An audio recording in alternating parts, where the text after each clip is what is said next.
our Eat, Learn, Celebrate movement moment here on Twitch. I am Chef Jon here at Nate, and what I'm going to be doing today is teaching everyone how to taste chocolate, because that is a very valuable experience, especially when we start getting into these really high-profile chocolates. They come from different parts of the world, and each part of the world has a different flavor and a different taste, similar to good wine, similar to good coffee as well. We can taste certain notes, floral notes, raspberries, cherry wood, all kinds of things that we can taste inside of chocolate that, for whatever reason, isn't even there. It's very similar to wine, Chad. Just like how wine is just grapes, but we can garner so many different flavors from it based on the terroir, or the terroir, where the grape is grown.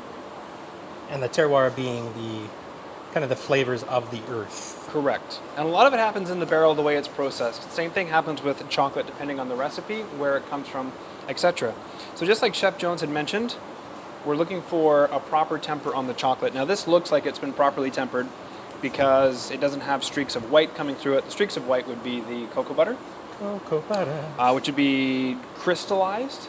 But one of the things we're going to do is snap it, and we can hear an audible snap. Chad, if you want to join me on that one, you can definitely feel the... Okay, yeah, I see, and like a cross-section. Mm-hmm. The cross-section looks absolutely beautiful, uniform all the way throughout. Yep. Now, one thing that's really hard to do is actually tasting chocolate. And the reason it's so hard to taste chocolate is because we have to just let it happen. We need to put it on the center of our tongue and just let it dissolve. You mean I have to let it sit there and I can't just... I have to just let it sit there. So if we go ahead and take one of these wafers and just let it sit there, which is a really hard thing to do, but as it's melting, you'll be able to start to experience something that you normally wouldn't be able to experience, which is a very complex flavor that is housed within this particular chocolate. Like it's a little bit like I'm getting some fruitiness as it melts. Yeah, and that's one thing. Chef Jones mentioned that chocolate is a fruit, so fruitiness should be coming out. Now I'm also getting some floral notes, as well as some woody notes. Remember I mentioned cherry wood. Now, I'm not exactly tasting cherry wood, but I'm definitely getting some kind of woodsy overtones. But oh, I just got hit with some floral. Really strong note of floral. Oh yeah. All of a sudden, like, it melted to a certain point and was like all of a sudden whoosh. Whoosh, there it is. Yeah, and if we just take one and we just start eating it like we normally would, none of that flavor is there. No, you get the texture, the crunch, the snap, but not crunch, the snap. Right.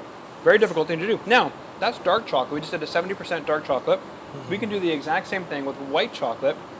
There's no cocoa solids in it. However, the cocoa butter, fat is a carrier of flavor.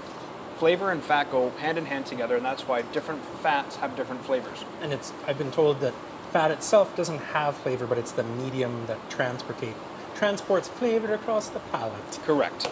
Yes. Just wonderful love. Yeah, so let's go and do the same thing with the white chocolate. Okay. So it still snaps, but nowhere near as audible because it's just fat and sugar. It had much more of like a bend to it as opposed to a snap.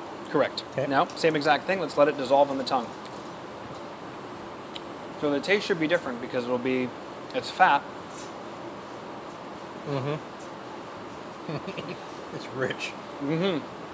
Definitely a very different experience as far as fat because it's not butter, it's not suet, it's not lard, it's not corn oil. It's interesting though, like I get, like at first I almost had like melted butter flavor, like hitting me like popcorn, and then it just kind of mellowed out with a nice softness. Like I found, and making sense, it melted on my palate like really like quickly. Right.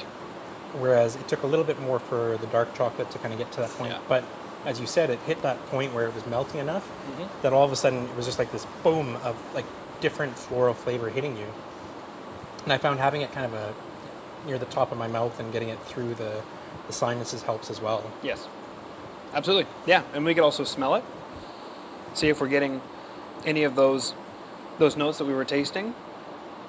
I think one of the crucial things about chocolate is similar to wine. If we experience it in the same way that we do wine, same thing with coffee too. Really good coffee may have notes of chocolate, or it may have notes of spice that isn't in the coffee at all.